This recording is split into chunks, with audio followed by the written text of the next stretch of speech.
কিন্তু আপনারা যদি আমাদের উপর জুলুম করার চেষ্টা করেন, শক্ত জবাব দেওয়া হবে, যেটা এই গণঅভ্যুত্থানের সময় দেওয়া হয়েছে। আপনারা দেখেন, আপনাদেরকে যারা গুলির লাইসেন্স দিয়েছে তারা পলাতক, তারা ট্রাই করেছে, তারা বিদেশে পালিয়ে গেছে, আপনারা পালাইতে পারেন নাই। ফলে কোন রকমের অন্যায় অর্ডার যদি আপনাদেরকে করা হয়, আপনারা তাদেরকে নো বলে দিবেন। না হয় বাংলাদেশের মানুষ লড়তে শিখে গেছে ভাই, কোন ধরনের বিভাজন কাম্য নয়।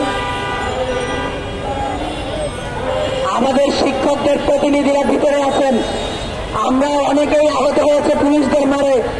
আপনাদের কাছে সর্বশেষ অনুরোধ করতেছি, একজন শিক্ষকের গায়ে হাত দিয়ে দুঃসাহস দেখাবেন না।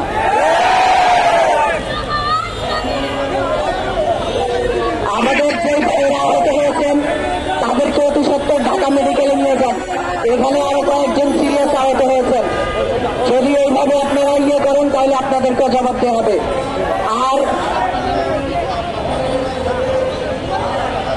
সমাজ কল্যাণ উপদেষ্টার প্রতি বিনীত অনুরোধ থাকবে যে অতি সত্ত্বর এটা ফয়সলা করেন। আপনি মন্ত্রণালয়ে বসে থাকে হবে না, আপনাকে রাস্তায় শিক্ষকদের কাছে নিয়ে আসতে হবে। আমরা অত্যন্ত দুঃখের সাথে জানাইতে হচ্ছে, আমরা রক্ত দিয়েছি, জীবন দিয়েছি, আমি নিজে গুলি খেয়েছি, কিন্তু আমরা কিছু নির্লজ্জ বেহায়াকে ক্ষমতায় বসিয়েছি।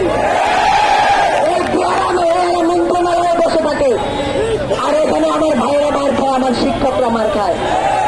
তাদের যদি ন্যূনতম লক্ষ্যে স্মরণ থাকত, তারা এখানে শিক্ষকদের সামনে এসে তাদের দাবি দেওয়া শুনত, যেগুলো ন্যায্য এগুলো মেনে নিত। কিন্তু তারা মন্ত্রণালয়ে বসে বসে আঙ্গুর খায়, কফি খায়, আর দামি দামি খেজুর খায়, বাদাম খায়।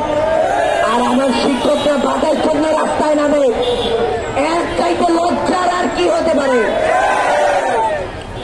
ফলে আমি শিক্ষকদের প্রতিও বিনীত অনুরোধ করব, আপনারা আমাদেরকে শিক্ষা দিয়েছেন, আপনাদেরকে কোনো নসিহত করার জায়গা আমার নাই। আপনারা আমার শিক্ষক, আমার মাথার রাখার সমতুল্য। ফলে আপনাদের তরফ থেকে পুলিশদের প্রতি কোনো ধরনের প্রতিহিংসাপরায়ণ আচরণ করবেন না এবং কোনো ধরনের জনদুর্ভোগ কাম্য নয়। যদি এই দাবি মেনে নেওয়া না হয়, যে ন্যায্য দাবিগুলো আছে, তাইলে প্রয়োজনে উপদেষ্টাকে পদত্যাগ করতে হবে। জাতীয় শ্রমিক শক্তি এবং জাতীয় নাগরিক পার্টি এনসিপি আপনাদের যতটুকু ন্যায্য দাবি ততটুকুর সাথে শেষ পর্যন্ত থাকবেন। এই বলে আমি এখানেই শেষ করছি। আসসালামু আলাইকুম।